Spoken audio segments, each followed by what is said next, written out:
We got to talk about the U.S. versus Canada hockey match. If you guys didn't or haven't heard, the U.S. played Canada in a hockey match for the first time in quite a while. I believe almost 10 years, if not a little bit longer, last night. And yeah, some sparks flew. That's for darn sure. And Canada found out the hard way. I will say that. But before we hop into it, I wanna do a little reading here. Before we hop into the clips, I want to do a little bit of reading here. So as you can see, like the headline is U.S.-Canada hockey game starts with 3 fights in 9 seconds.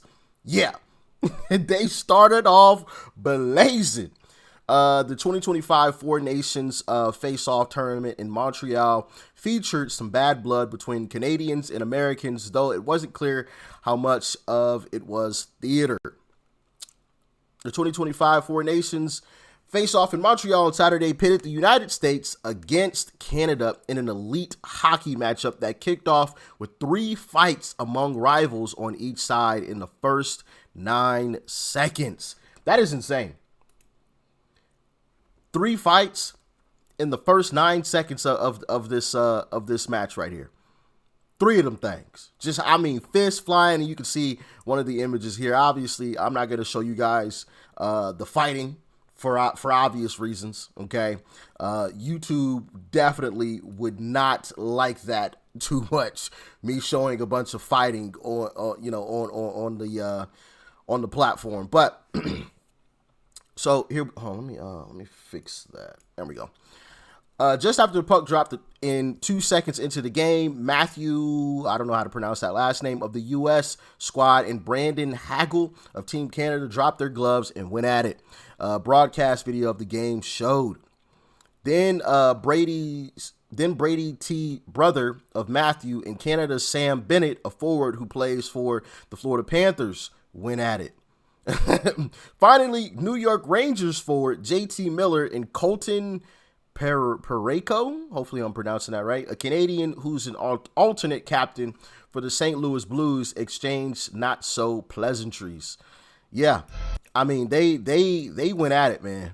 They went at it. This is brother T, that I can't pronounce his name. A little bit of that fight right there. Oh, looked like he just jaw jacked him. I don't know, crazy. Got him pinned down on the ice. I almost said the ground, on the ice. Yeah. U.S. standing on top, baby. I love it. So, yeah. But I want to show y'all this clip because this kind of says it all. And I think part of the reason why there was some bad blood from the opening drop of the puck, because Canada thought it would be a great idea to boo America's national anthem. Check it out.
So you heard that there. Canada's citizens thought it would be a great idea to boo the national anthem, and they effed around and they found out. Because from the opening drop, I mean, fists were being thrown. Like, hey, these folks said, F this hockey game.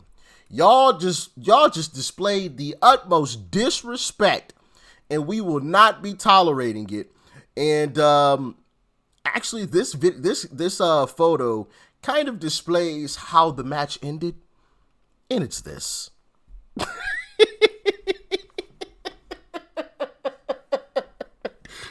So if you don't get the symbolism here, you got the Canadian goose being pinned down on the dirt, with the American bald eagle standing down on top of it, pinning it down.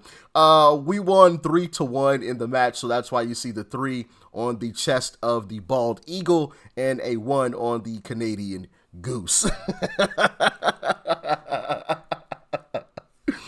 Hey, man, hey, listen. The more you F around, the more you find out, okay?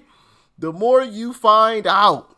And, you know, I want to show you guys this from Phil Yates, because he said something that was quite interesting, and it was this. The NFL has turned the Pro Bowl into a flag football game. NBA All-Stars don't even break a sweat or play defense in their game. NHL players are throwing haymakers 3 seconds into the Four Nations game, and it looks like the Royal Rumble. This game rules. And listen, I think he may have a point here. And, you know, it's quite interesting because a few years back, I was trying to expand some of the sports that I watch. I'm typically a basketball, NFL, you know, NBA, NFL, track and field type of person, right? So I was trying to expand things, you know, watch a little bit of baseball, watch a little bit of soccer. And then I came across hockey.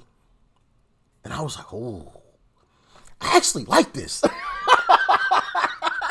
Because sometimes it's like football, but on ice skates. The hits, the fights. Oh, man. How can you not love that? It was incredible. Like, literally, I thought I was going to hate watching hockey. But I looked up, and I had basically watched an entire hockey match and was, like, into it. I had completely lost track of time. I was just, like, focused. I was, like, in it. So, hey, listen, I think the brother might have a point, man. I'm just saying. Hockey might be on the rise here. I don't have any numbers to officially back up what it is that I'm saying. This is just my personal feeling. I do think hockey can rise, and a lot of you can attest to this. Football has basically become a glorified flag football game. Okay. Some of the fellas know, ladies as well, but some of y'all fellas know the hits that used to happen in the NFL back in the day are completely different than the hits that happen now. When you had the Ray Lewises of the world, the Ed Reeds, the Brian Dawkins, right? So some of these guys that were big hitters that would just come down and absolutely destroy somebody. Here's one, Bob Sanders. Y'all remember Bob Sanders, the little 5'8" safety that was just coming through, just blowing people up? Oh my goodness. Ray Lewis standing in the middle of the field. Oh, you better not run across that middle. Ray Lewis is gonna cut you in half. Those hits are like illegal in the NFL now. It's like flag football, and it's becoming just so soft and weak.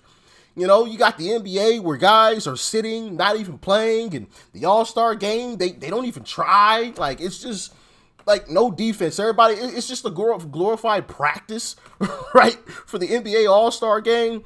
And then you have these guys on the ice rink just absolutely obliterating each other. Just blowing each other up, taking the gloves off, throwing the hands, boxing in the middle of the ice rink. Plus you got the skill level of the game, right? The ability to ice skate as fast as what they are going, to move around players, to handle the puck the way that they do it. I don't know if it's called dribbling. I don't know. What do you call, like, stick control? I don't know. Y'all let me know. Whatever it's called, their ability to control the puck with the stick. Incredible. Incredible. Moving the way that they move on the ice. Yeah, you put me on some ice, it's going to be a real bad day. It's going to be a real bad day. It's going to be butt to ice if I step on some ice. I'm going to tell you that, because that's right where I'm going to be. Butt right on the ice, because I'm falling. So watching these guys, these brothers, do their thing is absolutely incredible. Especially when you have some of the fights and the big hits to go along with it. I'm just saying, I like a little bit of aggression, okay? All right? I'm a football guy, so, I like some big hits, and I don't really get that too much on the football field anymore, which is sad. The football field has become, or NFL has become flag football, powder puff. But I want to play this clip as well. It's absolutely hilarious. Now, full disclosure, this is AI. This is completely fake. It's not real. Just want to clarify that before anybody, that's fake. I'm telling you, it's fake. It's AI. It's not real. It's just funny. So I wanted to show it to you guys. Check it out. Mike, I'm just curious what you thought the 3 fights off the opening couple of face-offs did in terms of setting the tone and message for your team. Look, President Trump called us in the locker room before the game. He said he'd be watching from the White House and that he wanted to see us feed those dirty Canucks some knuckle sandwiches before he feeds them some tariffs next month. That fired us up, and we knew it was our fucking duty to drop the gloves. Those goddamn Patriot Kachuk brothers answered the call. JT Miller jumped in the mix too. We dusted those moose-humping Eskimo bastards in all 3 fights, and then we turned around and proceeded to curb stomp them 3-1 in the actual game. Hockey was the one thing Canada used to have on us. But after that beatdown tonight, they might as well become the 51st state. And anyways, see you guys in the final. Absolutely hilarious, right? Hey, Canada, you cooked. Nice try. You had one sport. I mean, they're so far north, bro. The ground is like frozen, I don't know, 10 months out of the year, 11 months out of the year. You would think that they would absolutely be dominant at hockey, but they got a mud puddle stumped and they behinds on that ice rink yesterday. And I'm glad that it happened, because when you F around, you find out. Do not boo the American national anthem. And no, I completely disagree with Uncle Trump when he says that they should become the 51st state. I don't know if he's just joking or if he's serious, or if it's a negotiation tactic that he's trying to employ there. But I don't want any Canadians becoming part of America. Okay, not the 51st state. Now, if they want to immigrate here legally, sure, but outside of that, nah, no 51st state for Canadians. Way too many leftists in Canada. We don't need any more of those kinds of folks here in America. Stay up there with your loser selves. Loser. Nah, I'm joking. Anyway, well, I was serious about the no to the 51st state. But yeah, as always, thanks for tuning in. Peace and love. I'm out.